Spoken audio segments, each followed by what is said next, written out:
ए सबरी चल चल चल चल आजा आजा इधर त्याग खातिर बड़ा बेचैनी रहे ना, ये रहा दूल्हा देख ला।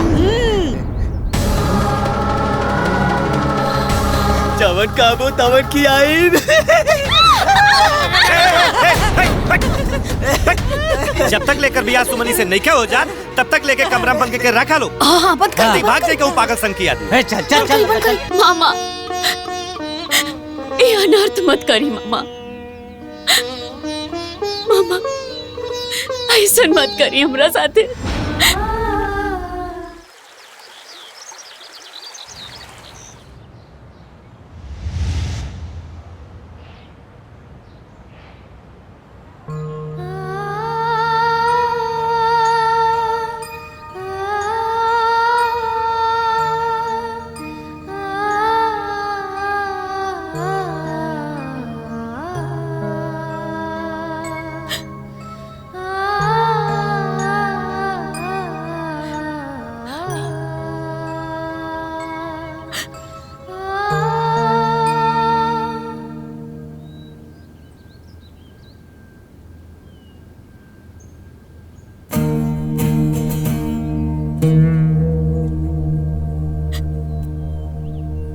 ए महारानी, अरे है मुआल का नानी के फोटो चमकौला से तार किस्मत ना चमकी, समझ लू। तू पहले से करम जाली रहू, करम जाली बाड़ू, करम जाली रहबू। मम्मी का बोल रे? अभी ले नाश्ता काहे के बनल? तही पूछ राजकुमारी से। आ इनकरा हमरा बेटी के खैला पियला से कोनो मतलब नहीं के, खाली अपना नानी के फोटो चमकौला से मतलब बा। सब्जी बना देले बनी मम्मी। हम सब्जी बना देली बनी मम्मी। तो खाली सब्जियों से ना ने केहू खाई। जा तनी रोटी बनावे।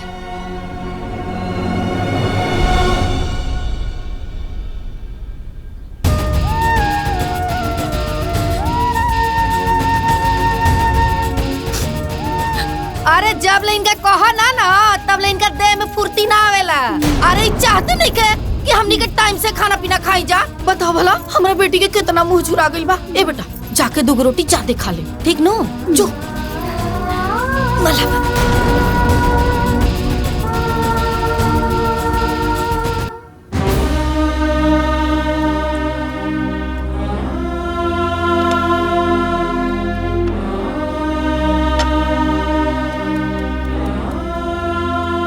ए हमरा खातिर दूध गरम भइल की ना? सिंपी खातिर ना रोटी बनावतानी, ई बना ले तो तोरा खातिर दूध गरम कर दे।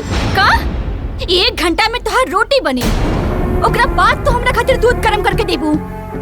रुक माई, माई, माई। कब है बिटिया कब है? ई देखो अभी ले हमरा खातिर दूध गरम करके नहीं खे देले और कहले पे कहा तड़ी पहले रोटी बनी ओकर बाद तोहरा खातिर दूध गरम होई। अरे तो चाहते बिया कि हमार बिटिया बिना खैले पीले मर जाई और ये पूरा घर में राज करी राज। हाँ? मन तो करता कि गैस के पाइप खींच के तोरा दहिया में डाल के तोरा पे आग लगा दी। रुक जा अभी बताओ ताली। ए जी सुनी, ए जी सुनी। का भइल काहे इतना चिल्लाता रू? चिल्ला के पूरा घर कपारे पे उठा लेता रू। हम चिल्ला रहल बानी? हाँ हम चिल्ला रहल बानी? वो रवा के सुनाई देता, लेकिन अपन भगनी के करतूत नहीं के दिखाई देत बा। हाँ? समझा देखा के ये पहले ही हमार कपारे पे चढ़ के बोझ बनल बिया, अब बर्दाश्त नहीं क्या हो हमरा से। मामी रउआ बेकार में परेशान होता नहीं, हम ऐसा कुछ नहीं की बोलनी। रवा भात के बतंगड़ बनावता नहीं। का? हम बात के पतंगड़ बना रहल बानी? हम बना रहल बानी? अरे झापड़ मार के तोरा मुंह से खून निकाल दे बबी। अरे भाई ने ही ऐसा ना बोले के। का भइल कुछ बताइबू? का भइल? ना टाइम से नाश्ता दे दिया, ना टाइम से दूध दे दिया, ना टाइम से कपड़ा धो दिया। अब पूछा तानी का भइल? अब तेहू तो अपना हाथ से दूध गरमा के ले सकत रहे ना। हमार बिटिया काहे दूध गरम करी? काहे करी दूध गरम हमार बिटिया? ये सब हमार बिटिया के हिस्सा के हा, तो हमार बिटिया नौकरानी बनी हाँ? और ये महारानी ममहर के धन खाई ना तो काम करे के पड़ी। अरे बुझाइल? और सुन ली रउआ के लाड़ प्यार से ही कपारे में चढ़ गइल बिया। अगर फटाफट हमार बिटिया के दूध नइखे आइल ना तो दोनों मामा भगनी के चटनी बना दे। बुझाइल? चला बिटिया, अरे चल चल बिटिया।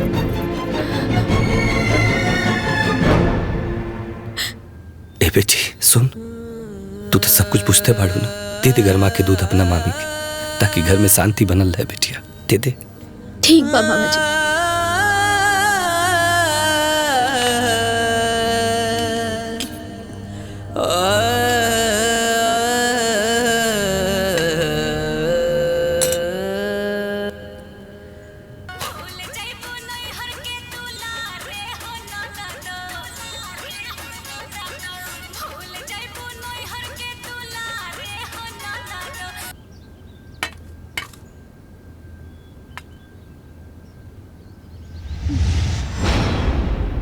जाना तारू दीदिया, इस सुमनिया के देह में ना बहुत चर्बी चढ़ गई बा। एकदम ठीक कहता रे छोटकी, जब तक एकरा कुछ बोला ना एकरा सुनैबे ना करेला। मामा के कान पे जे बिया।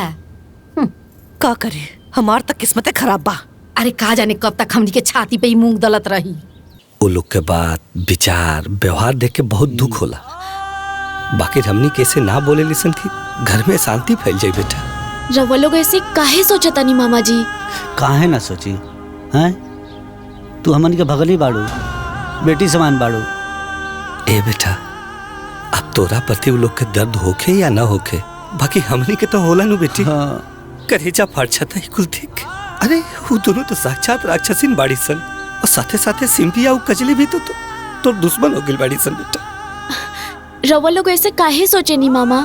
ऐसन काहे ना सोचल जाओ, तू ये घर का पूजनी बाड़ी, भगनी का पाँव पूजल जाला, लेकिन इन्हन का बुद्धि भ्रष्ट हो गई बा, सब के सब तोर दुश्मन हो गए हैं। मामा जी, वो दोनों हमार मामी बाड़ी और सिंपी और कजरी हमार बहन है।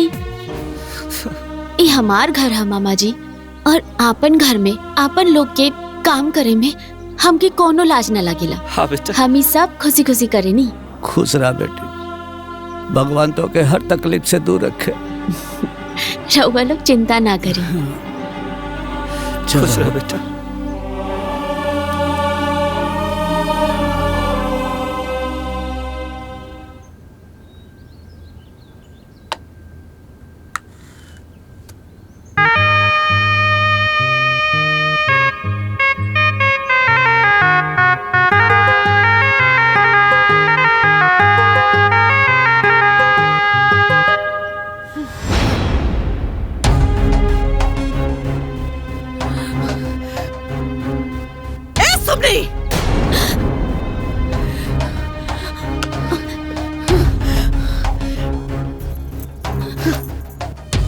केकरा के दिखावे के बा? कोना खातिर इतना पाउडर पता तारू? कोना के दिखावे के बा? हीरोइन बनल कब करा? बुझाइल? कोई बोन फोन के मामा लोग के मुंह पे कोरी का पोतावे के बा का? ना मामी, वो ऐसे ही। ना मामी, ए बबनी ये ममहर में रह के ना मामा के नाम हंसावे के प्लान मत करो, समझ लू? सुन, सिंगार छोड़ा, हमनी के खातिर खाना लगावा, भूख लागल बा हमके। जा जा।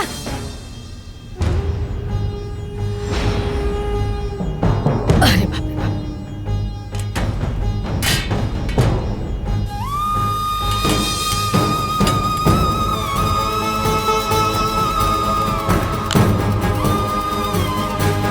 नी ना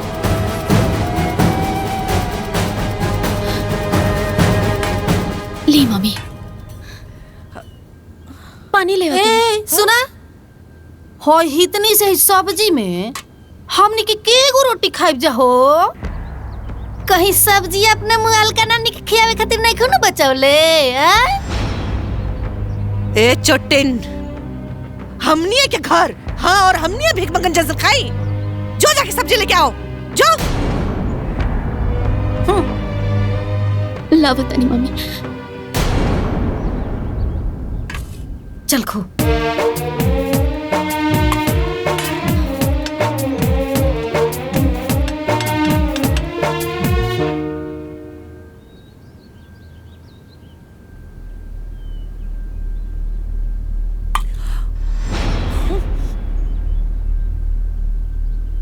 हाय देखा दीदी,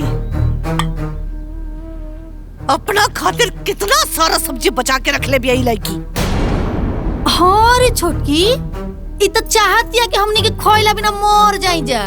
आई अकेले असर पसर के राज करे। ना मामी, मामा खातिर बचा के रख। चुप कर चोटे, चुप कर। मामा की बच्ची, मामा चढ़ाई तो के कपार पर, लेकिन हम नहीं ना, बुझली? चल जाओ जैसे। ला दीदी सब्जी खा।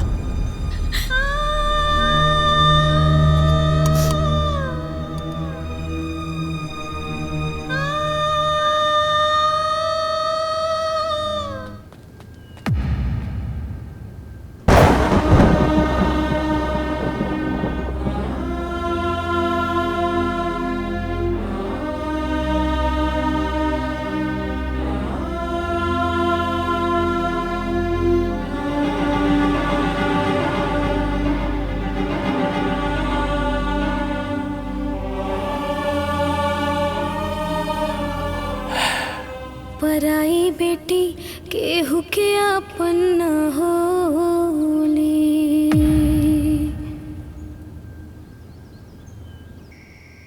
का रे सुमनी, तार हाथ टूट गइल बा का? तने जल्दी जल्दी बिछौना लगावा, हमके नींद आवता। बस 2 मिनट में हो जाई।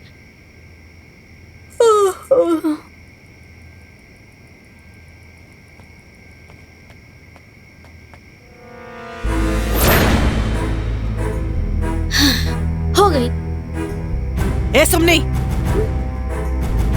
ये चप्पलवा कौन सीधा करी? तार मरल का बाप।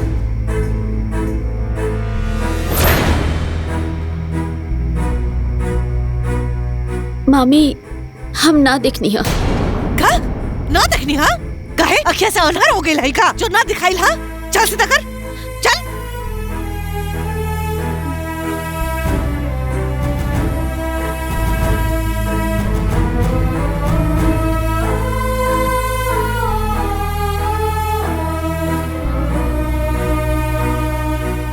ये लड़की था हमार दिमाग खराब कर देले बिया। ए सुमनी,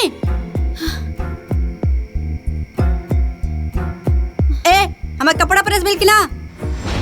वो तुम बुलाइए कि नहीं, हम अभी कर देते नहीं। ओए होए, ए भर थरिया ठूसे के तो ना भुलाइलू हा?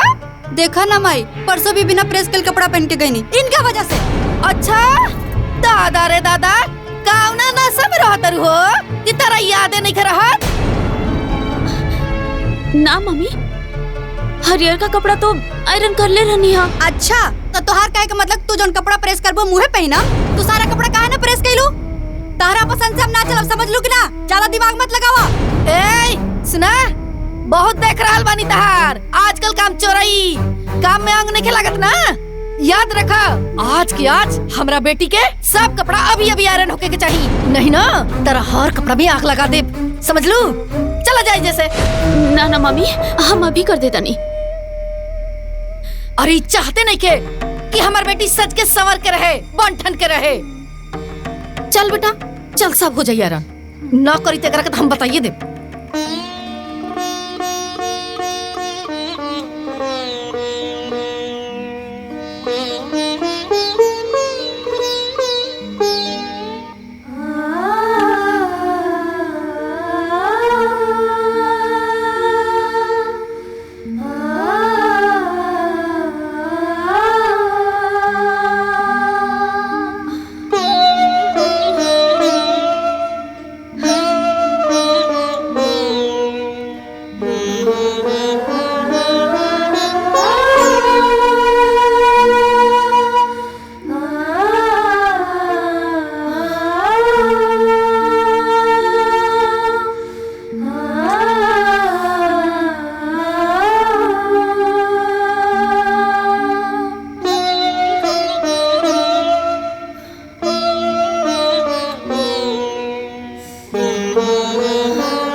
छोटकी देखा तारी खोजलिया खानी खानी के मुंह बना के रील बनावतिया। अरे दीदिया खाली मुँहे ना बनावले, बहुत बढ़िया डांस भी करेले। हाय सिंपिया इहो ऐसा नाच नाच के रील बनावेले जैसे हीरोइन होके।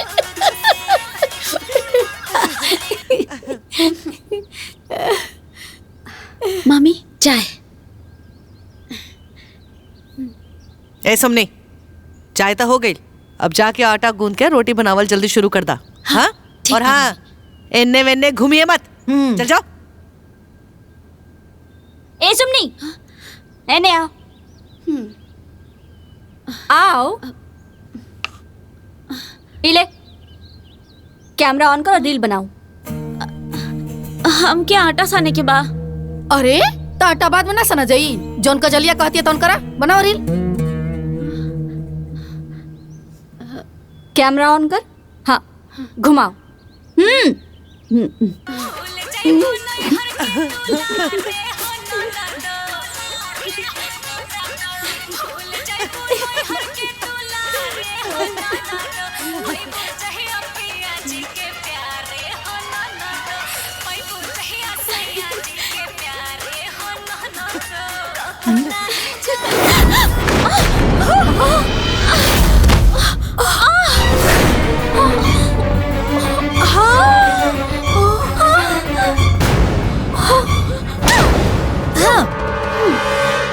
कमीनी, हाँ पगलिया अंधरा गई बड़े का ते हमार मोबाइल फोड़ देले।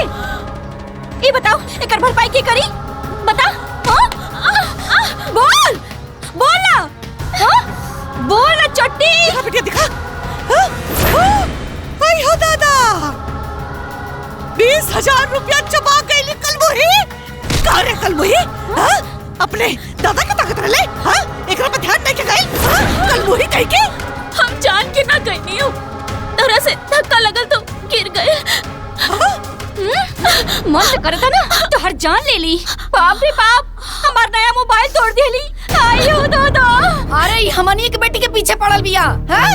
मारा से 8-10 लात हुमच के रीढ़ के हड्डी टूट जाए ना। मामी हम जानबूझ के नहीं की गईले, गलती से हो गई, हमारा ऐसा इरादा ना रहा। हाय देखा नाटकबाज, नाटक करत रही। बोला बन के नाटक करत रही। ये सब फोड़ के नौटंकी बाज मारे कर भागी मर।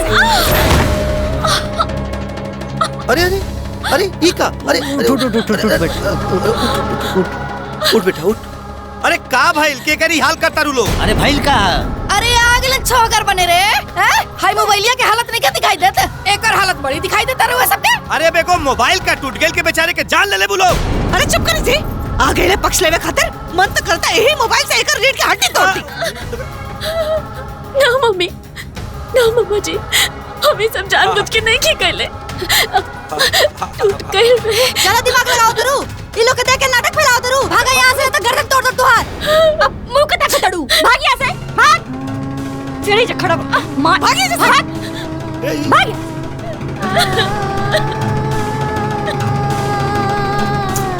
ए जी सुन ले, कल है कि कल अगर हमार बिटिया खातिर नहीं के मोबाइल नहीं के आई तब पूरा घर में आग लगा दे। देख लिया। लोग करेला खाली हाल, पर दुख के हुना बाटे वाला, जिकरा पे सब कुछ बीतेला। अरे बिटिया, सुमन बिटिया उठ उठ उठ बेटा उठ उठ उठ बेटा।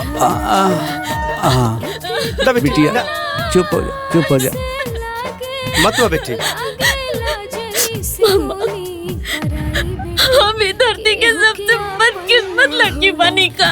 अरे ना बेटी ना, जे तोहरा साथ ऐसा व्यवहार कर रहल बा, ऊ जे तोरा के रोआवता, तोरा के ढुकावता टुहकावता, ऊ ये धरती के सबसे बड़ा बदकिस्मत इंसान बा बेटा। अरे बेटा, जे दुख सहेला ना उहे सुख भोगेला।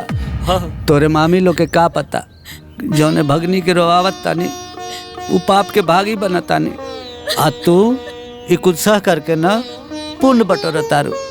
हाँ मामा, कबो कबो हिम्मत हार जाता। अरे ना बेटा ना ना, तू अपना हिम्मत के बात के रख बेटी। जानता रू, ये दुनिया वाले जेके जितने नीचे दिखावे ना बेटा, भगवान ओकरा के उतने उच्च जगह दिलन बेटी, वो उतने उच्च स्थान पे बैठी। मन में हौसला रख बेटी, मन में हौसला रख, जौन भी होई ना सब अच्छा होई तोरे साथे। हरे राम राम राम।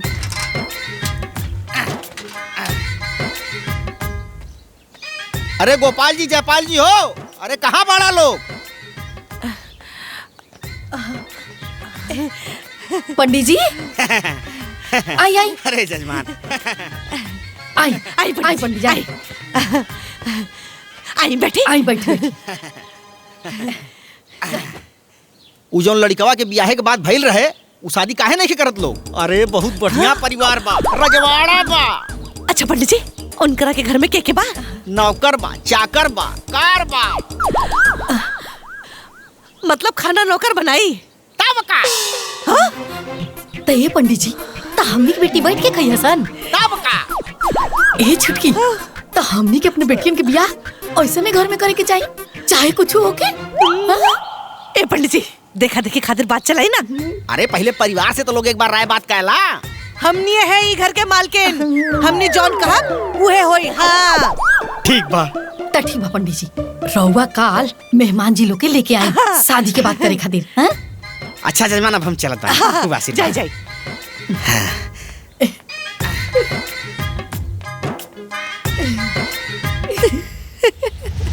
हाँ देखा, एके में के कप प्लेट आ गिलास चम्मच सब होके के चाहिए, समझ गइलू? भिखमंगा की तरह उन लोग के ना ले जाके 4 किस्म के कप में ना चाय मत दे दिया। ना मम्मी। और हाँ, हमनी भी स्टैंडर्ड में रहेला सन, और ये बात उ लोगन के पता चले के चाहिए, बुझली? और हाँ, 2 किस्म के ना बिस्किट आइल बा आ 3 किस्म के नमकीन आइल बा आ देखौर के आवते उ लोग के ना रसगुल्ला पानी मिल जाए के चाहिए, ओकरा बाद नमकीन आ फिर चाय, समझ लू? ठीक बा मम्मी। और हाँ, मिठाई चुरा के मत खाइहा। अगर हमनी के पता चल गइल ना, हाँ, तब पेटवा में हाथ डाल के निकाल ले। हाँ सुना, उ लोग के सामने ना भिखमंगा के नियन मत चल जइहा, ई दिखावे खातिर कि मामी लोग हमरे के नौकरानी बना के रख ले बा लोग, न तो धर के ना झोटवे में आग लगा दे। और हाँ, कचरिया से लिपस्टिक और काजल मांग के लगा लिहा। अगर हमार बेइज्जती भइल तो हड्डी पसली सब अलग करके रख दे, बुझली? चल जाओ जैसे जा।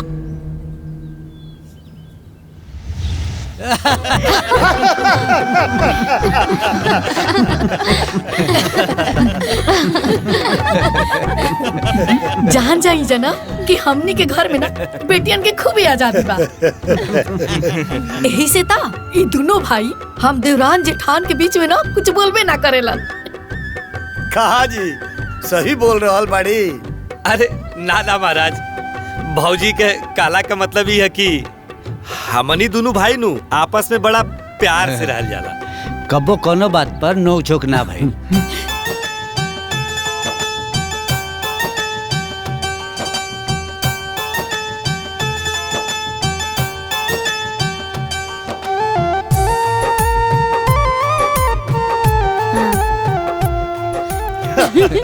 एकर मतलब प्यार वाला अनुशासन चलेला। चाय लीजा। उन्हू लोग के दा। ले ले।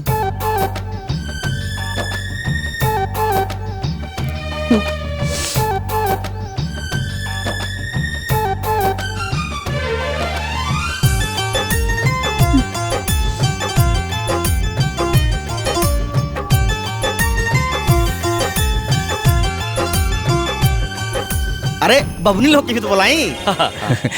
देखा ए छोटकी आवतिया।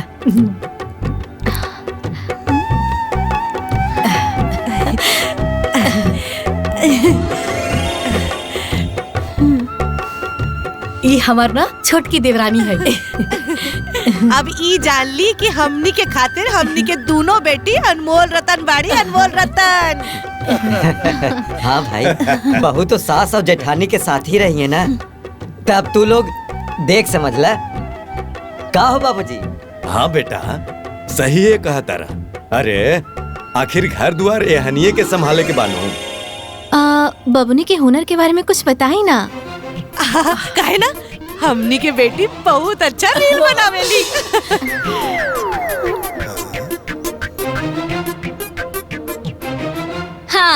और जीजा जी चाह ले ना तो दीदी उनके साथ भी रील बना सकेली।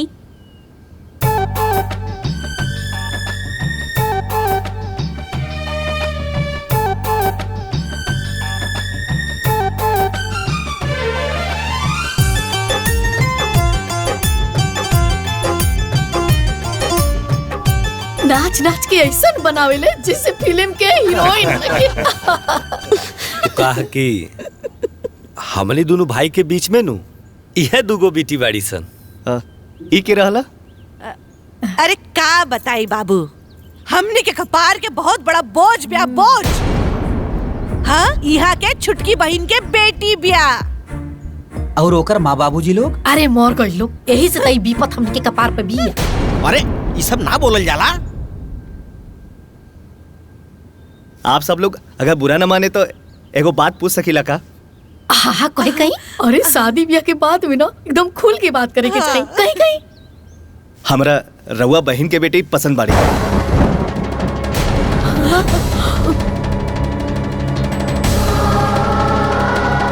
उठा उठा भाग यहाँ से, भाग। शांति शांति बात करा लोग, यहाँ के हित पाहुन है ना।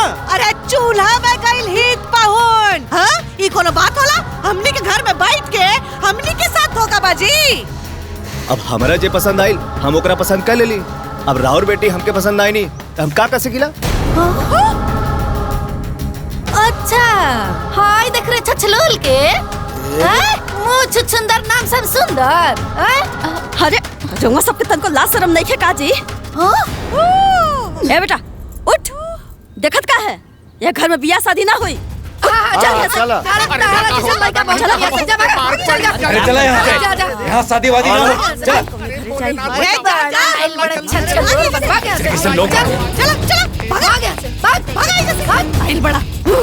मार मार के भरता बना दे भाग।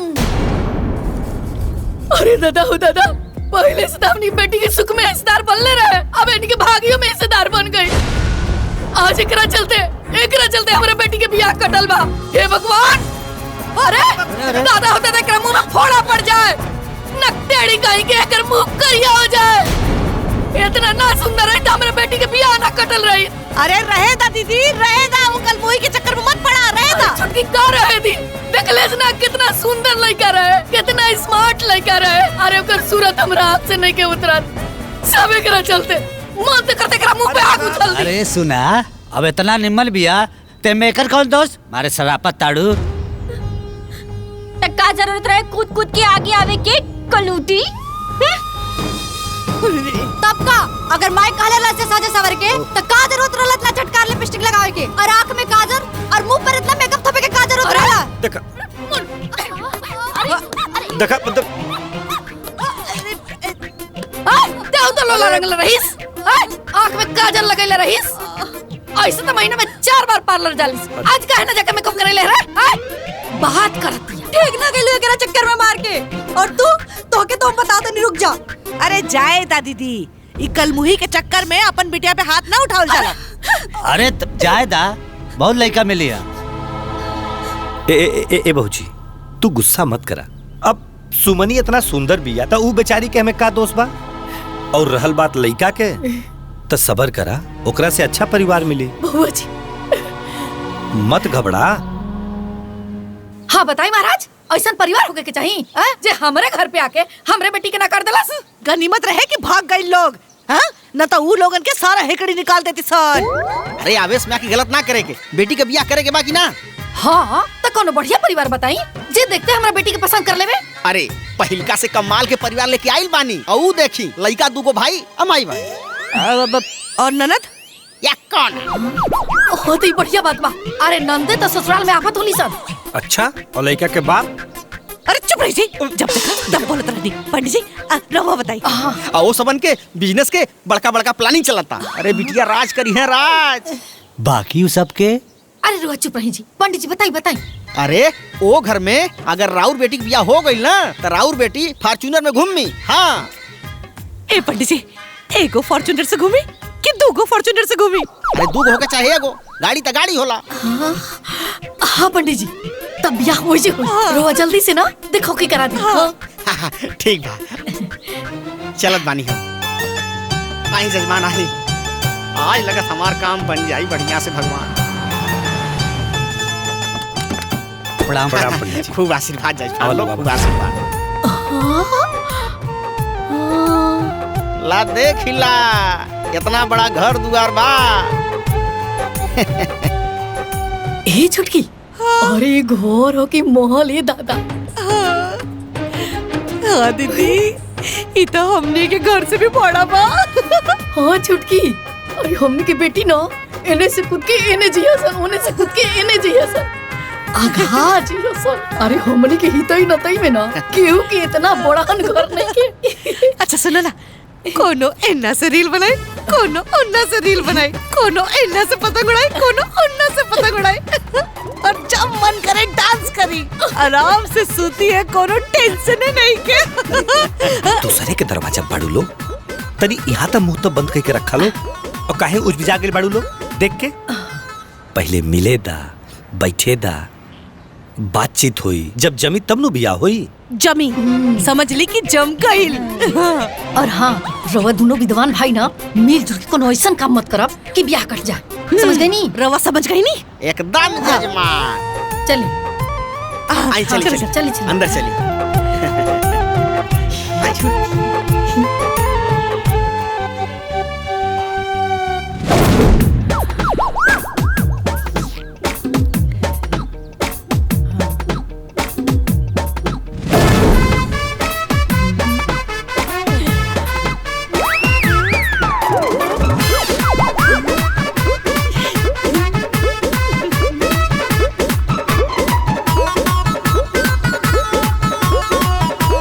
छुटकी, हो इतना किस्म के मिठाई और 3 किस्म के नमकीन और ऊपर से बिस्कुट।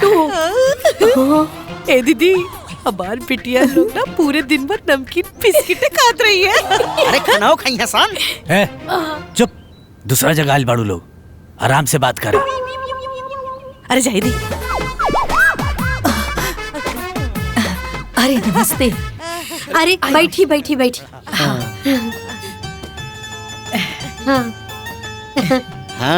ढेला बाबा हमरा के रउआ लोग के विषय में बतौनी है।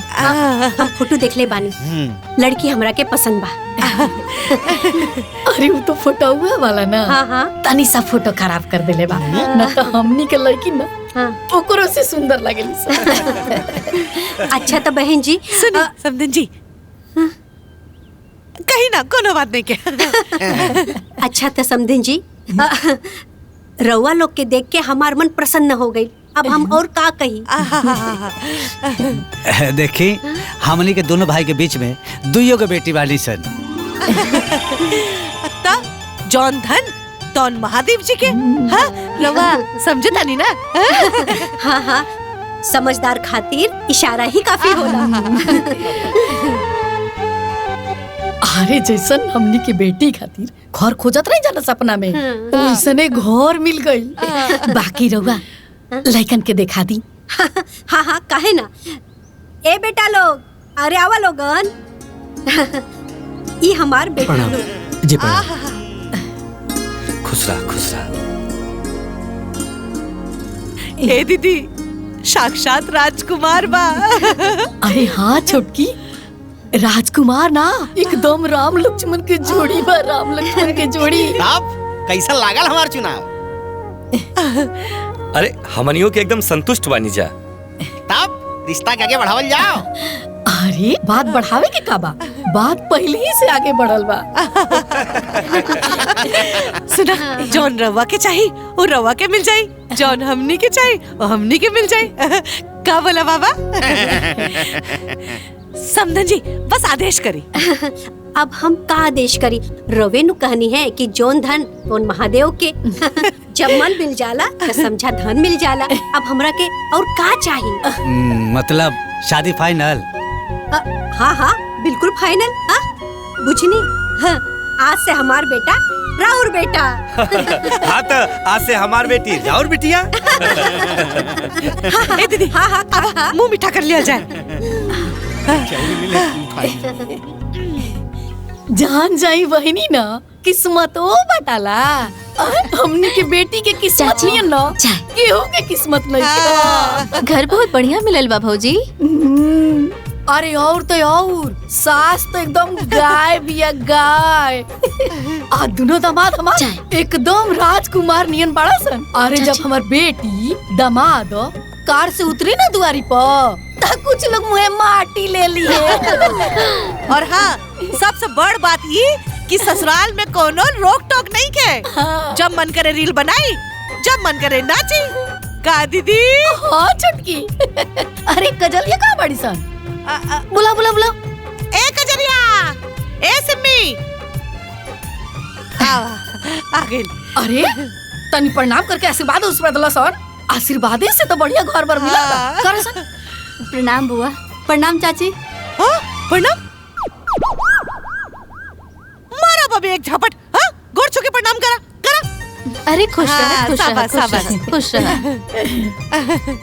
जा बेटा जा। हाँ जा। अब बाकी ब्याह बड़ी जल्दी तय हो गई ना। हाँ, अरे कोहनी है ना किस्मतो केहू के बटाला। अरे जोन हमनी के चाहत रहे तो हमनी के मिल गइल, आ जोन उल्लू के चाहत रहे तो उल्लू के मिल गइल। जब सब गुड़ मिल जाला ना तो ब्याह जल्दी कर देवे के चाहिए। का दीदी? हाँ छुटकी। बताई चाचा, लोग भगना भगनी के चरण धोवेला, ये दोनों भाई भौजाई का करत हवन सा?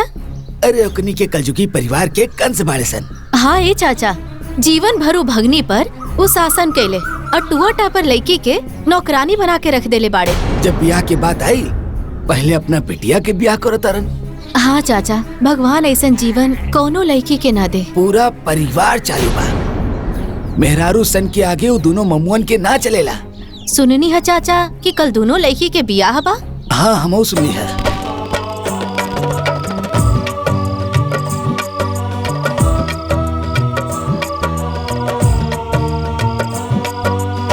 ओम द्रौ शान्ति अंतरिक्षगम शान्ति शान्ति आप शान्ति रोषधय शान्ति वनस्पतयः सर्वगम शान्ति शान्ति रे देवा। ओम मंगलम भगवान विष्णु मंगलम पुंडरीकाक्ष मंगलाय तनोहरि। संकल्प ले। हाँ लोटा पानी दाओ। अब वर वधू फेरे के लिए खड़े हो जाएं।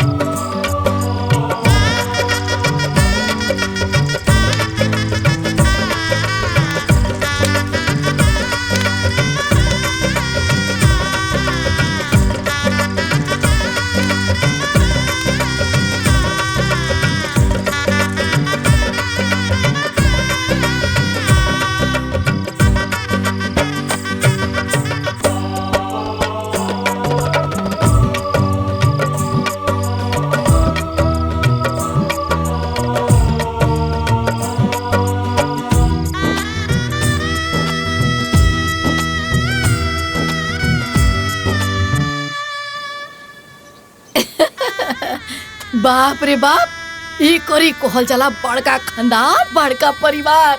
आज तक के गांव में की कोर इतना बारात में आइल हुई। हाँ दीदी, हाँ? हमने के बेटी स्वर्ग में सुख भोग रहल बिया। न पट न पटेदार, बस आराम के जिंदगी। केहू हमनी के बेटी के किस्मतो छिल्ली का। ना ना ना, सही घर बिया भइल बा। चुप करी। रउआ तमीन में के निकालत रही, उ तो हम बीच में रउआ के डांट देनी, तो आज ही दिन देखे के मिलता। हाँ अरे भाई, अब अगर तोरा ही लोग के कृपा से बिटिया सुखी घर में बाड़ी सन तो मैं कौन बात बा? अरे ई देखा खाजा के मिठाई, एकरा तक कोनो जवाबे नहीं के। तू लड्डू खा, देखा मिला। लड्डू बढ़िया बा ना?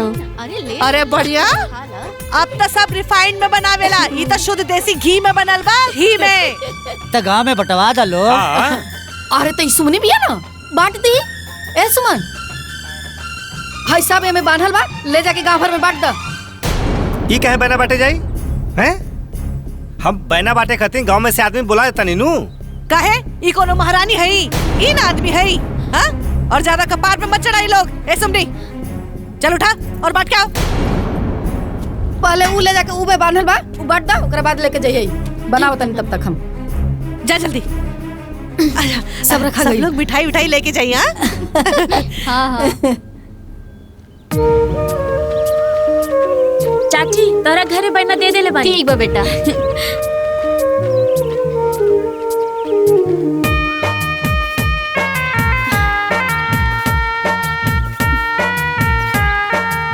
अरे इला ठीक बा। ठीक बा। अरे उनके अपन ससुरे में बोनेला थोड़ो ना। अरे हाँ तो सही कहा तारू, हम जानते सुमन बिटिया आगे ले। चाची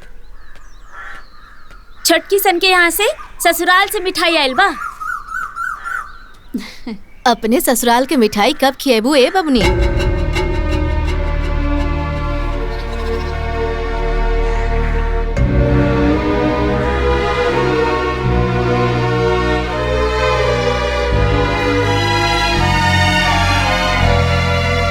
चाची छोटकी सन के यहाँ से बहना आयल बा। हीलिंग रुको रुको सुमन बबनी। हाँ भाभी, ई बतावा तोहर मामा मामी तोहर ब्याह बूढ़ भइला पे करी है का? असही चुप रहबू तो जिंदगी भर नौकरानी बना के रखी है। समय निकलला के बाद तोहरा के कुकुर भी ना पूछी। जिंदगी भर कुंवारे रहबू कुंवारे। ऐसे काहे बोले तनी भाभी? जन सच्चाई बात हम बोला तनी। तोहरा के बुरा लगा था एमे हमार का दोष बा?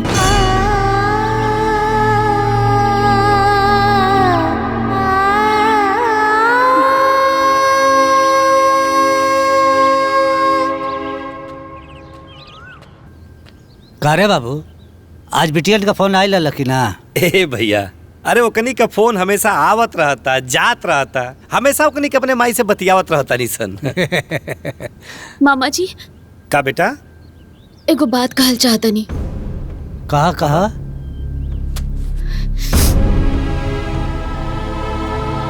लाज शर्म के पर्दा हटा के एक बात पूछी। पूछा। ई घर में केहू के लौकत नहीं खेका कि हमरो ब्याह के उम्र हो गइल बा।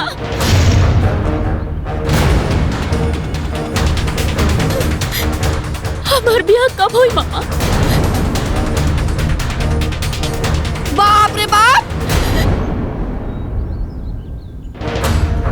हाय देखी जी, दादा रे दादा, आज तक हम कोनो लड़की के ई पूछे के अपना बियाह के बारे में ना सुनले रही। अरे इतना बेशर्मी के हाथ हो गइल बा। हाँ? ई ब्याह भी ना बिगड़तिया। एकरा के मरद चाही, मरद। गुलछड़ा उड़ावे खातिर, हाथ में हाथ डाल के घूमे खातिर। हाँ छोटकी, एकदम सही कहा तारे। अरे दादा रे दादा, एकरा से पहले रुआ सबके मुंह में करिखा पत दे। एकरा पहले एकरा खातिर लड़का खोजी, न तो एक दिन पेपर में छप जाई। हाँ? कि मामा ब्याह ना कइले और भगनिया भाग गइल। हाँ, अरे जितना जल्दी हो सके ना एकर बियाह करी। अरे अब इन दुद्दू को लड़की का बियाह कर ली। हाँ, एगो और बियाह, पैसा कहाँ से आई? हमार माई के हिस्सा तो रहे ना।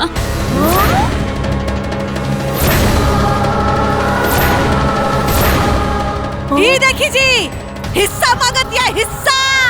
ऐसा झपट मारम ना कि हिस्सा सब मिल जाए। दादा हो दादा, अरे देखता नहीं हिस्सों के बात करतिया। अरे एकरा मन में कितना बात बाजी। अरे कोनो भिखारी के हाथ बांध हराई, अबे लगाई ऐजा से एकरा के। जैसन पटी तोस, जल्दी से जल्दी एकरा के ई घर से भगाई। काहे कि अब एकरा के मरद के नशा चढ़ल बा, मरद के। मरद चाहिए। भला बताओ छोटकी। हाँ दीदी, निर्लज कही की।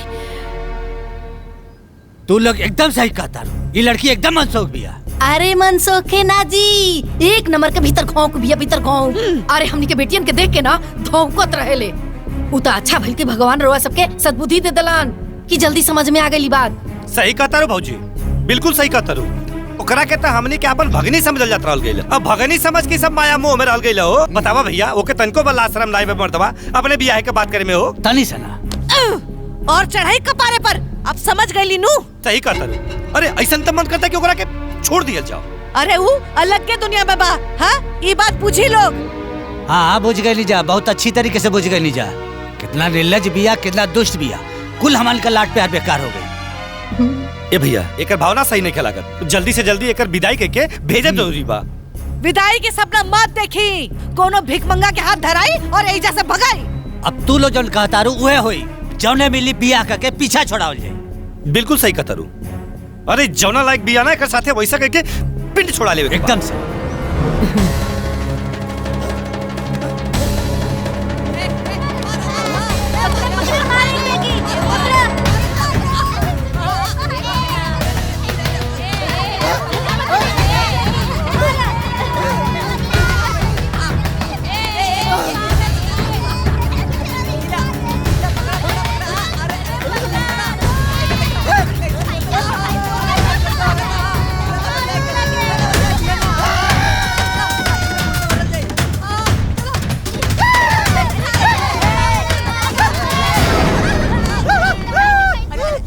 चले भागा सर। निकल।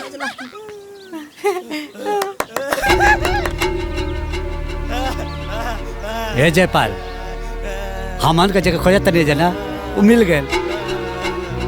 ये असुमनी का दूल्हा। सही कहता भैया, हमरा लगा था कि ओकरा किस्मत में इहे लिखल बा। ए यारा,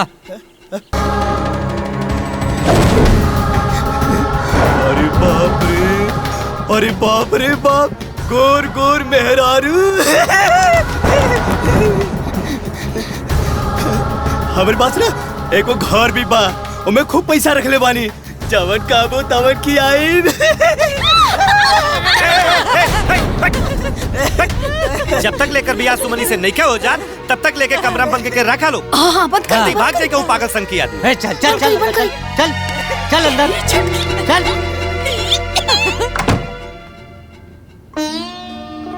मामा, ये अनर्थ मत करी मामा। मामा ऐसा मत करी हमरा साथे। हम अपना ब्याह की बात बोल देनी, हमरा से बहुत बड़ गलती हो गई मामा। बाकी हमार ब्याह भिखारी से मत करी। मामा मामा ए मामा, तू लोग जहिया ले हमार ब्याह न करबा, हम तहिया ले घर में चुपचाप रहब, हम केहू से कुछो ना बोलब। बाकी एगो भिखारी से हमार ब्याह मत करा। सुमन, हमनी के जौन भी फैसला कहले बानी जाना, अब वो होई। का सुमनी हैं? हमनी के बेटी के बराबरी करतारू, ई कब्बो ना हो सकेला। हाँ, भिखारिन ना कब्बो रानी ना बन सकेली, बुझाइल? आइल बड़ी मामी हो, ऐसा मत करा। हम तोरा लोग से कुछो ना मांगब, बाकी हमार ब्याह एगो भिखारी से ना करा।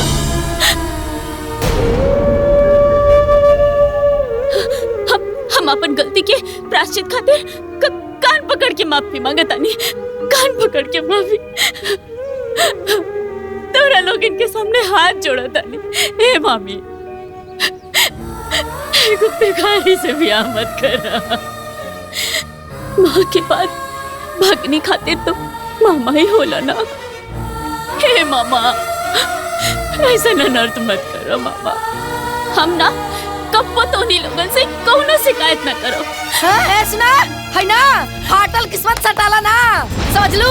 अन्ना बटले बटाला किस्मत, भगवाने राजा बना के भेजेला नहीं धरती पर लोग के।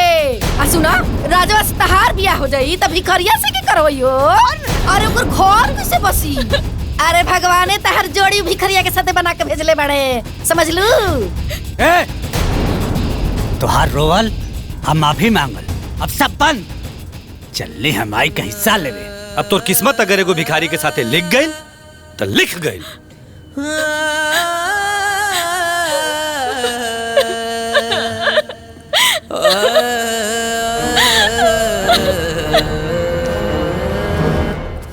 जौना 2 3 हाँ। कुल हो गया 4000 रुपया, टोटल 15। अरे फोन आइल बा, उठाई। हाँ जी बोली। तोरे भतीजी का ब्याह करतानी। चाहे ब्याह करा चाहे श्राद्ध, हमसे का मतलब बा? हाँ? दीदी जी, हम बताता नहीं करा के। अरे चरकटवा, कम से कम 500 रुपया तो दे दे, तोरा भतीजिया के बरमाला खरीदी जा। अरे भग बेलरी, हमनी के लगे तो जहर खाए खातिर में एको ढेला नहीं के, तो के कहां से देब? का? होई देखता रे? अरे दीदी हमके दी, हम बताओ। भगवान करब तू बिना जहरे के मर जासन। हाँ। अरे ताई बिना जहर खाए मर जे। ए कहा ताई की बात बढ़ौले से ठीक होई ना, हमरे पास से कौ ढेली बा ना। हाँ तो ठीक बा, फिर हमनी के दोस्त मत दिया, फिर चाहे सन हमनी के ब्याह करी सन।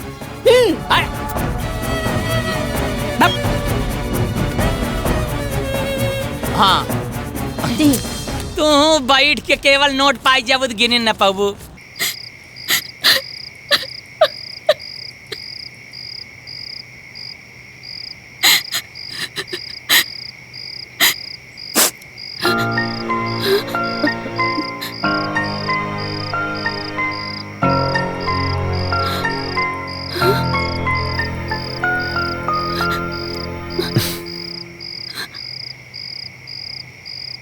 ई घर हमार बा।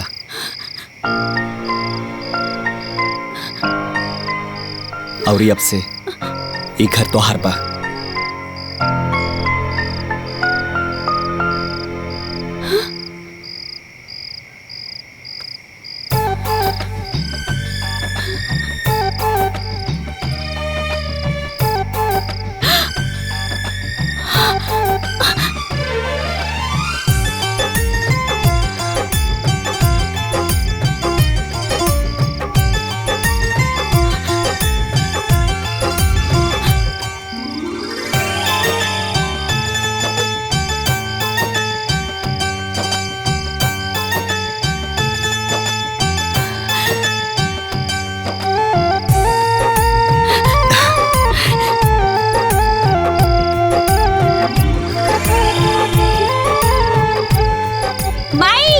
भैया भाभी के लेके आ गई ले। कहाँ बाड़ू लोग? माई, अरे बड़की भाभी जल्दी नीचे चला लोगन।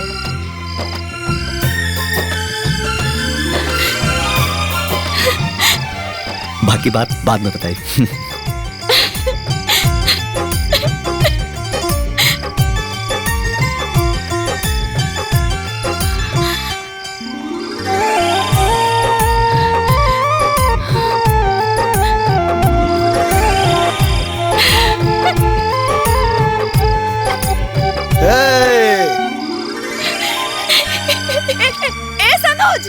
हाँ माई बाजा रेडी बा। अरे हमार बेटा लक्ष्मी लेके आइल बा। ए बाजा वाला लो, बाजा वाला।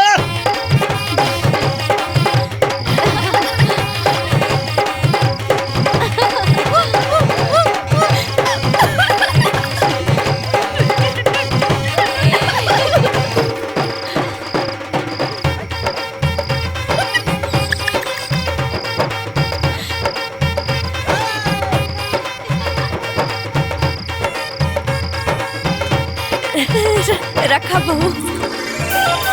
दुल्हन धीरे धीरे, दुल्हन धीरे धीरे पौआ धरा हो। दुल्हन धीरे धीरे।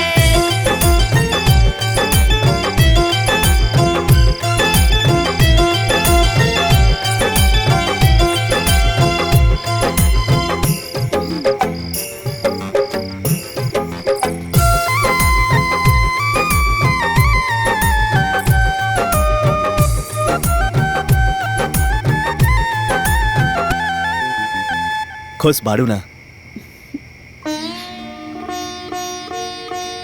जीवन में इतना दुख देख ले बानी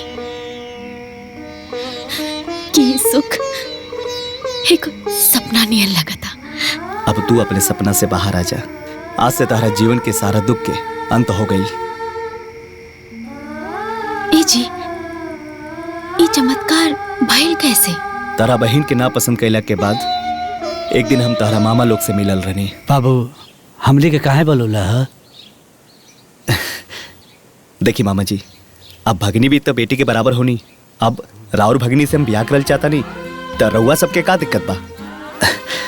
हमरा ऊ और हमरा परिवार के बहुत पसंद बाड़ी। देखा बाबू, अब इन कुछ हमार पारिवारिक कलह बा जो हम तोहरा के नहीं बता सकत। ठीक बा, अब राउर परिवार के उलझन जब खत्म हो जाई तो हमरा के बता दे। हम रउआ सबके फोन के इंतजार करब। हम तार मामा लोग के जवाब के इंतजार करत रहनी और एक दिन अचानक से तारा मामा लोग के फोन आ गई।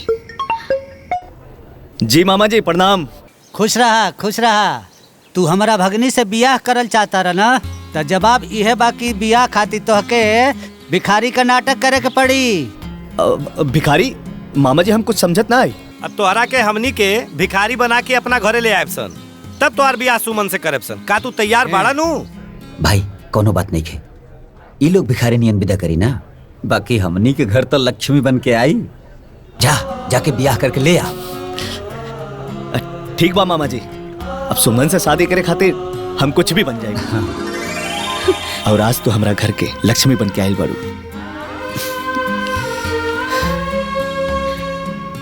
हम तारा से वादा करता नहीं कि तू सुख के खातिर जितना तरसल बाड़ू तारा पे उतना सुख बरसी।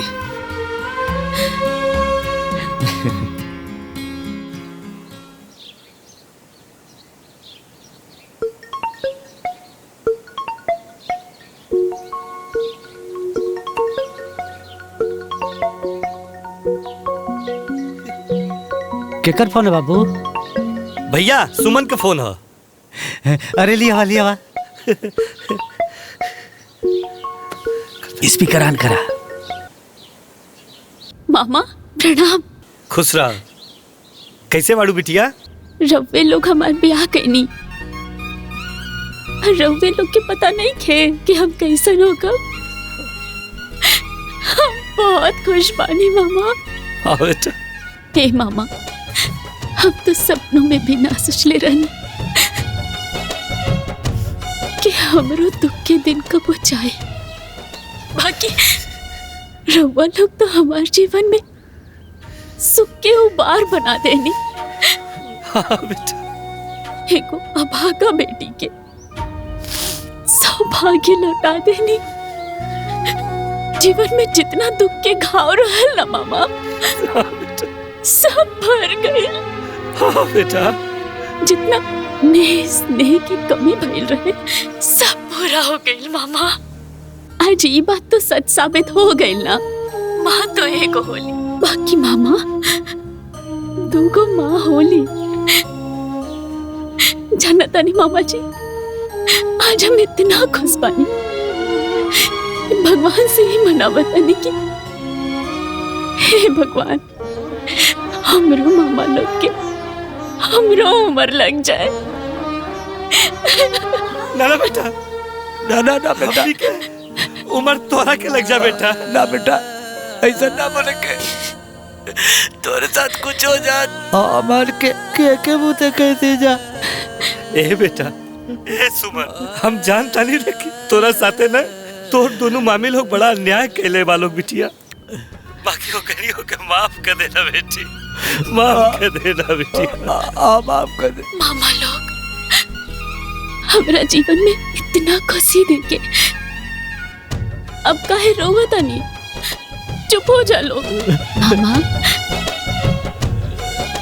रउआ लोग हमारे ब्याह करे खातिर बहुत नाटक करनी ना। पगली नाटक ना करती जा तो तोर माँ भी बिया करे देती सका। अब जौन भाई तौन भाई। ए बेटी, आपन हाल चाल देत रही है। ठीक बा मामा, गोड़ लगता नहीं। खुश रह बेटा।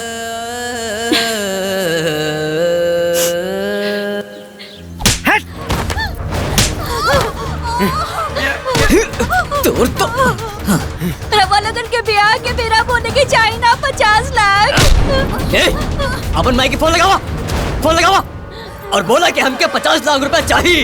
ए, तोरा नियन गोबर लड़की से बिया बिना फायदा के क्या करी रे? 50 लाख रुपया चाहिए तो चाहिए। लगावा फोन। ना हम ना लगा। अपन माई के फोन लगावा। अरे ए, फोन लगाबू कि और कुटी तू लगन के? चल फोन लगावा। फोन लगावा। पकड़ फोन। फोन लगावा। पकड़ा। ए बेटा, ऐसे ना मनिए, एकनी के लाठी लेके मार। ना रुकी हम बोल लगावा तनी मारे माता। लगाओ जल्दी फोन। अरे बिटिया लोगन के फोन हाँ बिटिया। भाई ये लोग पैसा खातिर हमने के मारत पड़े। अरे बाप रे। हाँ भाई, ये लोग कहा था 50 लाख रुपया मांगा मुर्गी फार्म खोले खातिर भाई। अरे हमारे बिटिया लोगन के 50 लाख रुपए खातिर मारे तारे लोग। हाँ भाई 50 लाख। अरे तो अपने सास के फोन दे उनका के। फोन दे जरा। अरे बोला, हम भी सुनतानी, बहिर देखे फैल बानी। बोल ना, क्या बोले के बोल ना। का जी रो बेटा लोग के इतना मजाल कि हमनी के फूल जैसन बेटी के मारे के हाथ उठावता लोग।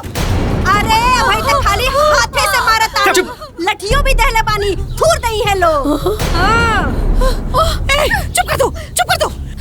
हम अपन बेटी के फूल जैसे पालत रहनी, हमरा खातिर सोना बा सोना, और तू उनकरा के मारत तारू। अरे सासू जी, अरे कुल हमरे खातिर कोयला है सर हो। ए सासू जी, हमनी सबका मुर्गी फार्म खोले खातिर 50 लाख रुपया दे दी लोग। ओकरा बाद ई कोयला सन का सोना बना के रखा। अरे तरुआ अपन खेतवा जमीनवा काहे की बेच देत जी? का कहलू है? जमीन बेच दे तू, हाँ? और तू जोन कहले रहलू कि रउआ की जोन चाहिए तो मिल जाए, तो दी ना, काहे ना दे तू? 50 लाख रुपया चाहिए तो चाहिए, नाता लोगन की आवाज भी सुने के ना मिली।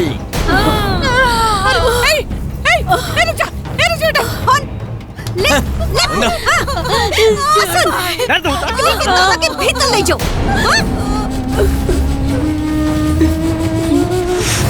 आज से खाना पानी बंद। चलो चलिए। 50 लाख रुपया कैसे ना मिली? फूलबाड़ी, बड़ी फूलबाड़ी। अरे चिल्ला के का फायदा बाहो? अरे हमने के जाके बात करत आनी सन। हाँ? का बोली हा? बात करब, का बात करब, का बात करब? ओका सास चपड़ चपड़ करके हमार दिमाग खराब कर देले बिया। अरे रवा बाप पानी की दुश्मन। बेटी लोगन के कोनो दर्द नहीं के का? ये सब दर्द हमनी के बा। अरे बुढ़िया के ना माथ पर के केस नोच लेब जा, एक एक रोआ नोच लेब जा। हमनी के देह में ना आग लगल बा, आग। और सुन लीजिए अब केस होई और बात अब सीधा कोर्ट में होई। हमार फूल जैसे बचियन के हाथ लगावले ना, अब बताओ तनी उनकरा के हम। अरे समदिन के साथ साथ ना उ दोनों दमादो पिटाई हसन। अब बुलडोजर लगा के उनके घर ना ढावा देनी जा। एक बाप के बेटी ना सब होई, उन लोग के बिल्कुल ना छोड़े के। बाकी हम लोग के जाके एक बार बात तक कर लेवे दा। का बात करब रउआ लोग? अब रउआ में कोनो पावर नहीं है। अब बात हम करब और हम जाइब। निकाला गाड़ी। अरे बुढ़िया है ना, आओ आगे नहीं जा। हमनी के तोर नानी ना याद दिला देनी जता कहिए। निकाल बाहर, ईंट बजा दे। हमरा बेटी सब के मर पे आज तोरा बुझाई। तारे इतना मजाल कि हमरा बेटी सब के सताइबू। आ गेल बन जा हमनी के। हां आ गइलो तो का कहले बू लोगन? हां का करबू? तारे साथ करब। हमार बेटी का हमारे साथ। ए बेटा, ए बेटा, ए बेटा। हां का ई देख।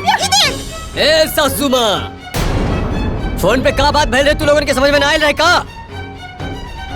50 लाख रुपया लेके आइल बाड़ू का? पहले पैसा ओकरा बाद बेटी के दर्शन। बोले नीलू। अच्छा तो तू लोग हमरा के धमकी देता रहो। आय अरे हमनी को में के माई ना है जा कि बेटी की तकलीफ में देके छोड़ के चल जाइब जा। फालतू बहस ना, पैसा की ना पैसा। चला निकला यहाँ से। और पैसा ना दे तब जैसन बिटियन की कुचाई हो रहल बा ना, वैसे तोहनियों की कुचाई होई। अच्छा तार दादा खियाइले बने का कि हमनी के कुटबू? अब देख कैसे कुटाई होला। हमनी के कुटब जा। अरे मर हमने के। आओ तो हुआ, तो हुआ। लाठी ला लाठी। अब तू रोज चाहिए एकरा के। रुक कहां भागत है? रुक देख ले देख ले जा। देखना छोड़ो ना तो लोग के। रुक जा लोग। अरे कोर्ट कचहरी कुछ ना, पहले पैसा। अरे आओ ना। बुढ़िया बड़ा बदमाश भी है दादा। आवा आवा ना सब जनी। अब भाई तो लाठी से तोड़ले बानी। चल निकल। बाप रे बाप, ना जाने हमरा बेटियन के सुख में के कर नजर लगाएला। हमार बिटिया पता ना कौन सा गड्ढा में गिर गई लो दादा। हम तो कहते पंडित जी के बुलावल जाओ, बिया हुए न करू ले हम। अरे उहे ढलवा तो आपन के जड़ बाजी। अरे ओकरा कोड़ फूट जाए भगवान। ओकरा लकवा मार दे, लंगड़ लूल हो जाए। हमनी के बेटियन के जीवन बर्बाद कर देला से दादा। अब देखा घर में बैठ के रोले से तो कोनो फायदा ना बा भैया। हमारा राय बा कि चला चल के FIR लिखा दिया जाए। हाँ चला। अरे FIR करला से कुछ ना होई। पुलिस वाला ओकरा घर जाए, पुलिस वाला घूस ले घूस। हे भगवान ओकरा घर में आग लग जाए, कोड़ हो जाए ओकरा के, एक्सीडेंट हो जाए। एक तो हमनी के बेटी खुद तकलीफ में बड़ी सन और ऊपर से तू दूसरा के बद्दुआ। अरे ना देवे के हो बद्दुआ। चुप रही बाबा जी। रवा का जाना बेटी के दर्द का होला। हमनी से पूछी 9 महीना कोख में रखले वाली जा। हमनी के पता है बेटी के दर्द का होला दादा। अरे बुढ़वा कुछ कर ना रे बुढ़वा, चुपचाप खड़ा हुआ है दादा। अरे नहीं दादी दी, इन लोगों से कुछ ना होए। अगर दूसर बाप रहती ना तो अभी तक गोली मार देती, बम से उड़ा देती, बम से। कुछ ना हो इनकरा से। अरे छुटकी अरे भिखरानिया के शराब लाग गइल रे हमनी के बेटिन के सुख में दादा न जने वर बेटी कौन हाल में या सादे दादा। अरे बाप रे 50 लाख रुपया हलवा बुझे तड़ा लोगन कि केहू जाई और फटाक से निकाल के दे दे ही। अरे इतना पैसा व्यवस्था करे में समय लगेला। अब तो हम लोगन के जब इतना जल्दी हो तो कहीं और देख ला।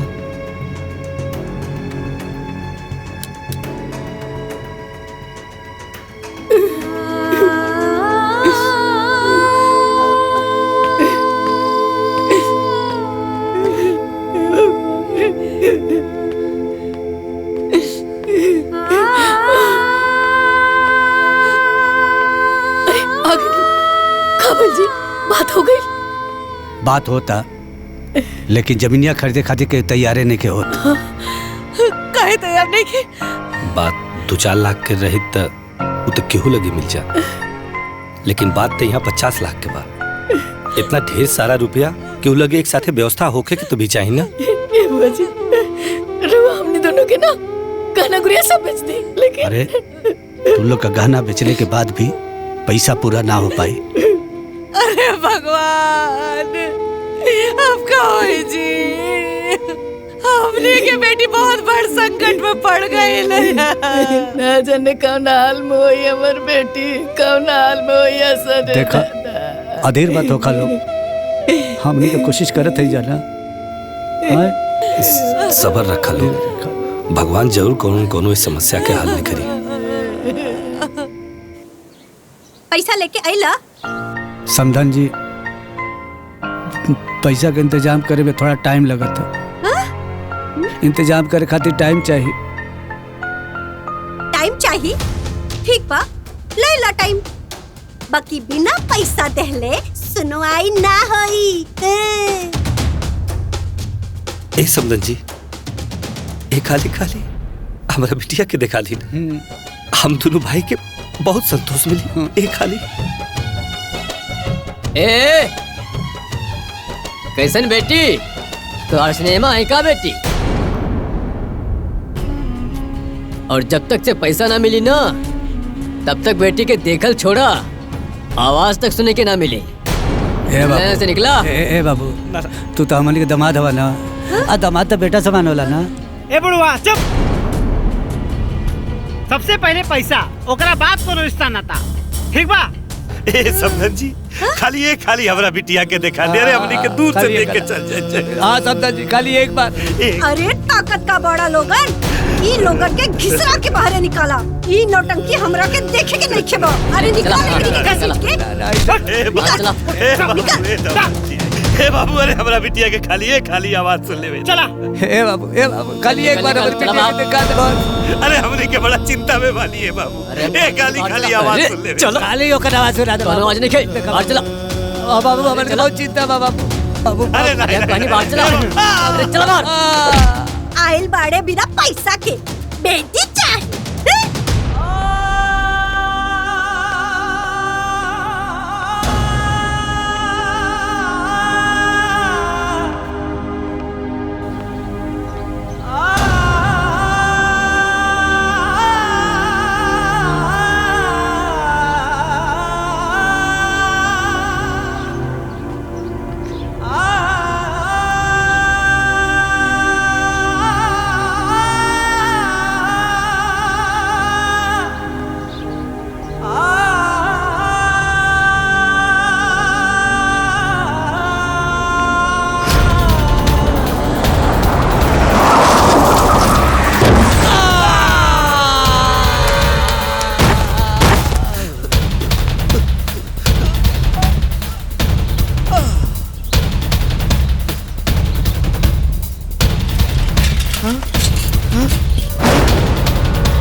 हमार जजमान हुआ।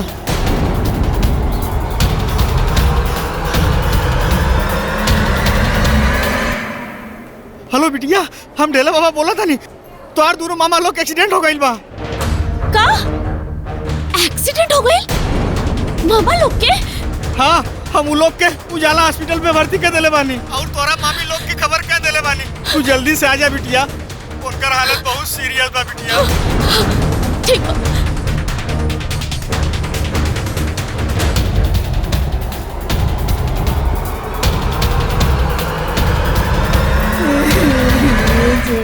भगवान का कर दिलन हमनी के साथ रहे। हमनी के तो कुछ समझ में नहीं क्या आ रहल बा दीदी। का गलती हो गई बा हमनी से? हे भगवान। डॉक्टर से दिखावे के रहे।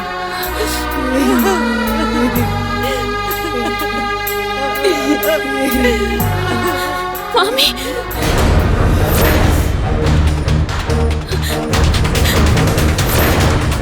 मामा लोग कहाँ बारे और ये सब कैसे हो गई? अरे भागिन मनहूस अगले छोकर बने। अरे तोरे शराब लागल बा, हमनी के मरद के ही हाल भइल बा। अरे कल छपिया, अरे विपत्ति कब टिकेगी? भाग यहाँ से, भाग। ये क्या सब्जी मंडी लगा रखा है आप लोगों ने? समझ नहीं आ रहा है ये हॉस्पिटल है? अरे नर्स बबनी तू नहीं को जाना, ये घटना के जड़ी है कल मुही बिया। एकदम चुप रहिए, आप कुछ मत बोलिएगा। I'm really sorry. सिस्टर, हमार मामा लोग यहाँ एडमिट बाड़े। कहाँ बाड़े वो? अच्छा, ये लोगन के पति? हाँ, वो जनरल वार्ड में है। इस तरफ? हाँ, इस तरफ। अरे वो लोगन एकदम चुपचाप, एकदम शांत होकर बैठ जाएं।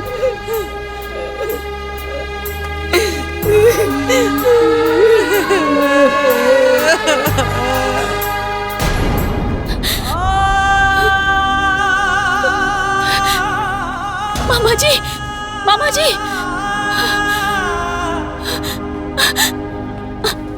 मामा जी, मामा जी, हे भगवान। डॉक्टर साहब, ये हमारे मामा जी लोगन के इलाज काहे नहीं के होत?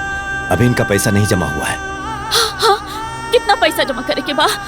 हम सब करब। ठीक है, पैसा जाइए जमा कर दीजिए। नर्स, इनके ट्रीटमेंट का तैयारी शुरू करो। जी सर। ठीक है।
सुमन,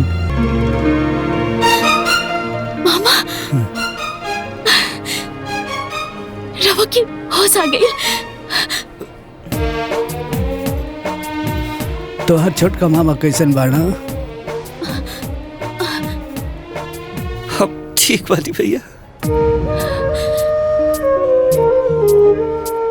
सुमन, मामा जी,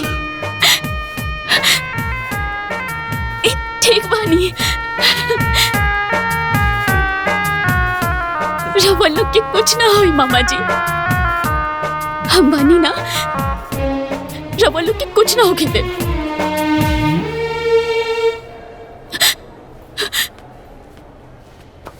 ये सब कैसे भइल मामा? बिटिया, सिंपी और काजल, हमारे का दोनों बेटी बहुत संकट में बाड़ी सर। का भइल का ओकनी के? ए बेटी, ओकरे ससुराल वाले बड़ा दुष्ट बाड़स। वही के 50 लाख रुपया मांगता है सर। हमने के बहुत कोशिश करी सर, लेकिन पैसा के व्यवस्था ना हो पालस। बहुत हाथ गोड़ जोड़नी सर लोग यही टेंशन में हमने कहीं हालत हो गई। ना जाने हम हमार दोनों बेटी कैसा लोई है सर।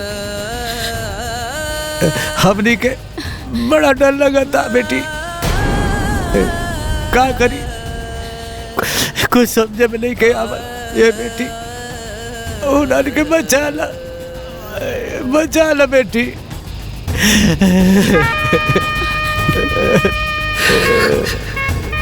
रवा लोग एकदम चिंता मत करी मामा, हम बनी ना। हम जाके ओकनी के देखा तानी, ओकनी के कुछ ना हो के दे।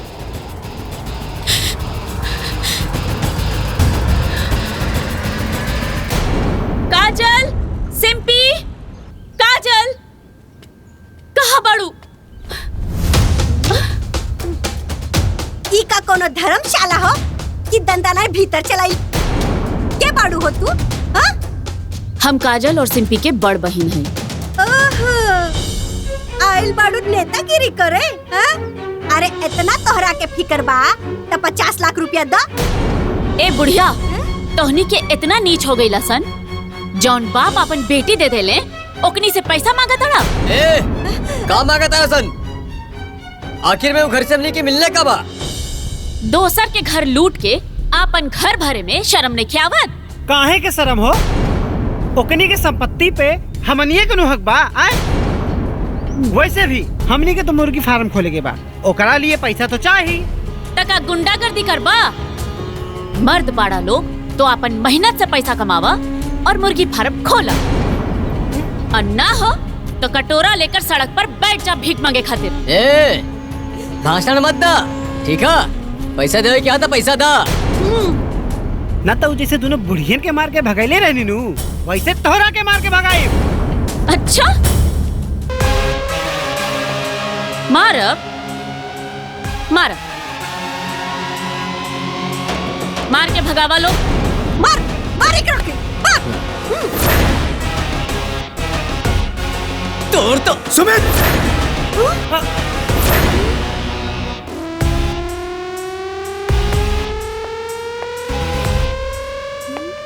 साहब रहुआ अपने औकात में रहा लो। अतहनी के जाने खातिर बता दे कि ई हमार धर्म पत्नी है। साहब साहब हमने के माफ कर दी साहब, हमने से बहुत बड़ा गलती हो गई साहब। हो गई साहब। मैडम माफ कर दी मैडम, बहुत बड़ी गलती। मैडम माफ कर दी हमने के, हमने से बहुत बड़ा गलती हो गई साहब। अच्छा ठीक बा, खड़ा हो जा लो। अगर हम एक फोन करती ना तब महिला उत्पीड़न के केस में तहनी के सारा जीवन चक्की पिसत पिसत पिसा जाए। ना साहब, हमने के माफ कर दी। हमने से बहुत बड़ी गलती हो गई बा साहब। हमार बेटा लोग के माफ कर दी साहब, माफ कर दी। हाथ जोड़तानी साहब, हाथ जोड़तानी।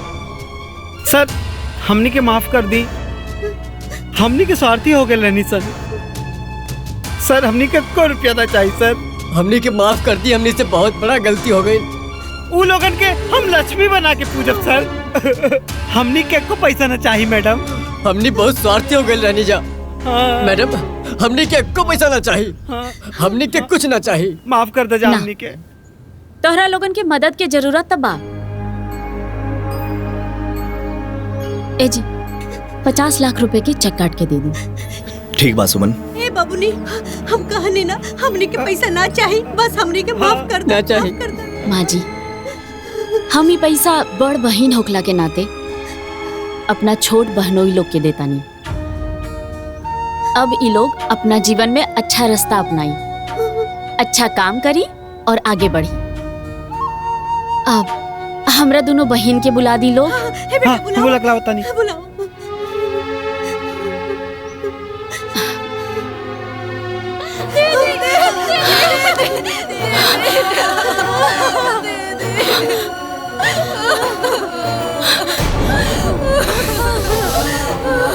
दीदी ये लोग इंसान ना जानवर बाड़े।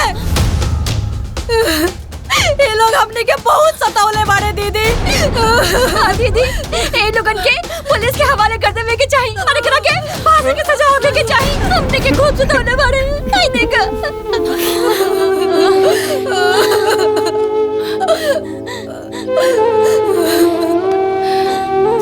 ये लोग अब अपन गलती खातिर शर्मिंदा बाड़न लोग। हमनी के माफ कर दे। माफ कर दो। हमनी के माफ करता सन। हमनी के माफ कर दा। अब तोहरा लोग के डरा के कोनो जरूरत नहीं है। हम एगो बड़ बहन होके के नाते अपना और अपना पति की तरफ से 50 लाख रुपया दे रहल बानी ताकि ये लोग आगे बढ़े, जीवन में कुछ करें। ए जी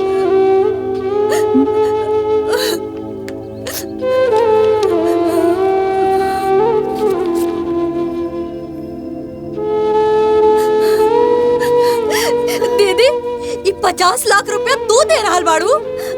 हाँ, और ये 50 लाख रुपया तोहरा जीजा जी के मेहनत के कमाई बा। दीदी ये सब कैसे दीदी? ये सब हम बाद में बताई। अभी हमरा साथे चला, काहे कि दोनों मामा के एक्सीडेंट हो गइल बा। का?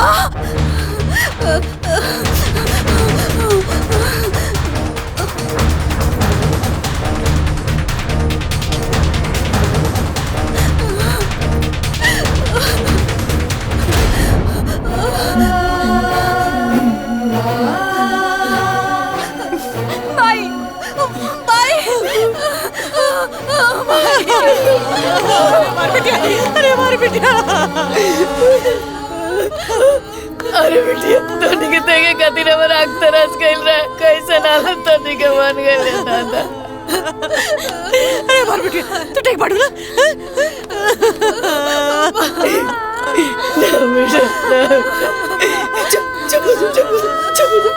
भगवान तू आ गई लो, राक्षसन के चंगुल से चढ़ के आ गई लो। भाई हम पापा के देखे जाता नहीं। हाँ भाई, बाबूजी कहाँ पड़े? चल दीदी।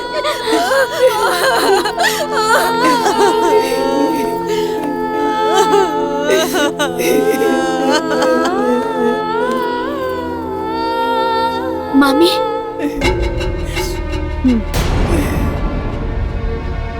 चिंता के कोनो बात नहीं खे। मामा लोग फिर आ गए लेते का देखेल बड़ा का इतर मामा मार गइल बड़ा की जिंदा बड़ा। अरे कर श्राप लागल बा अपनी के परिवार पर, श्राप लागल बा। अरे कल वो ये मनु से देख देख हमनी के सुहागा भी जिंदा बा। देख देख अरे हमनी के बेटी तोरा ने बिना बाप के नहीं की साथ और के बाप जिंदा बा जिंदा। अरे तोर भी पता हमनी के ना खाई रे ते भी पता इस भी पर तू कलंक है, तू मलूस है, तू हमनी के चबाई डाल बाड़े रे। तू डाये नहीं बस।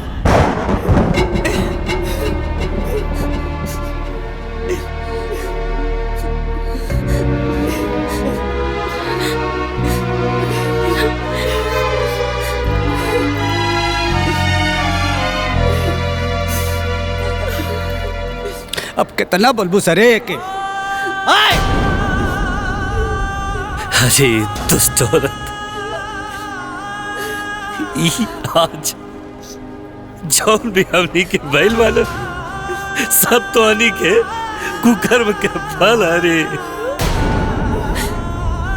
अरे बिना माई बाप के बेटी के तोनी के रोआ रोआ के मुआ डाला सर रे, मत मुआवा सर रे। अरे कलही आज हमनी के जिंदा है सर ना कर दे ना।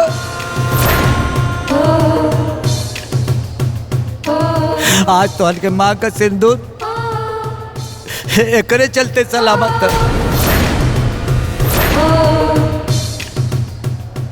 अरे कुतिया पूरा अस्पताल का खर्चा ये उठो ले बिया। हाँ भाई, अगर हमने के तोहरा सामने सही सलामत खड़ा बानी जा, ये सब दीदी के वजह से। दीदी सही कहा तड़ी। ये 50 लाख रुपए ले जाके दिहली हम आई। अब तेकरा के बकस तलो, अब तेकरा के रोआवल छोड़ तलो।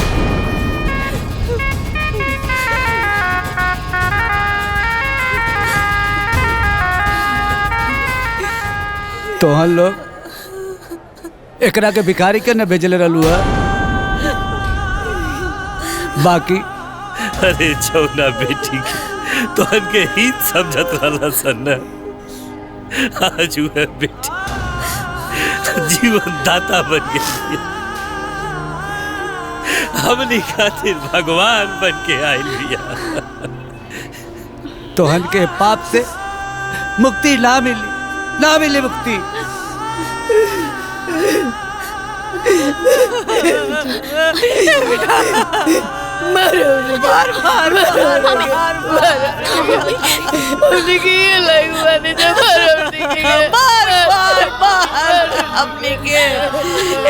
सजा हमने के खातिर बहुत कम। बार बार बार माफ कर दे बेटी, माफ कर दे। हमने के ना मुँह से माफी मांगे जा। हमने के तोरा कितना दुख देनी, तोरा पे कितना अत्याचार कैनी।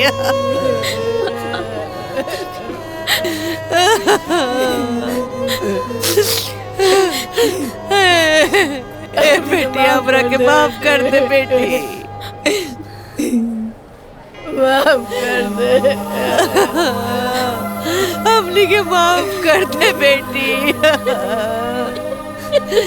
हमने के माफ कर दे बेटी। बेटी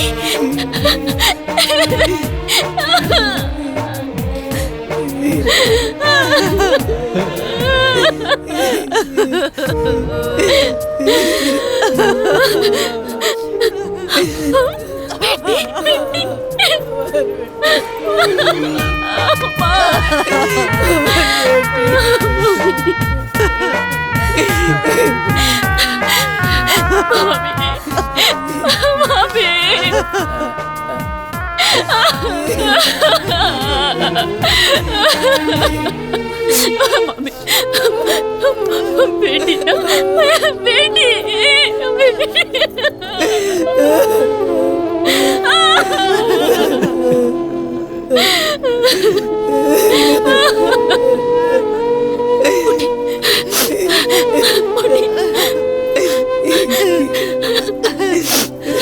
बिटिया, तो हमारी बिटिया है। ए दीदी, ये हमारी बिटिया है।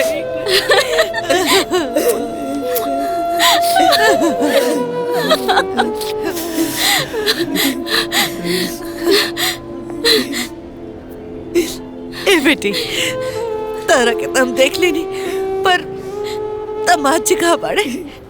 प्रणाम मामी जी।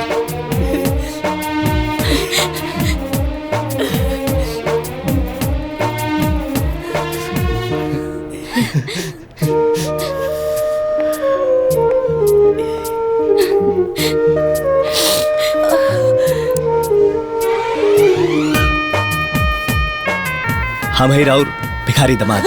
नाना, मेहमान जी, अरे वैसे हमने के हाथ जोड़ के माफी मांगे तो अरे नहीं मामी जी, भगवान हमने के प्रायश्चित करेगा, इतनी सारा घटना रचलन।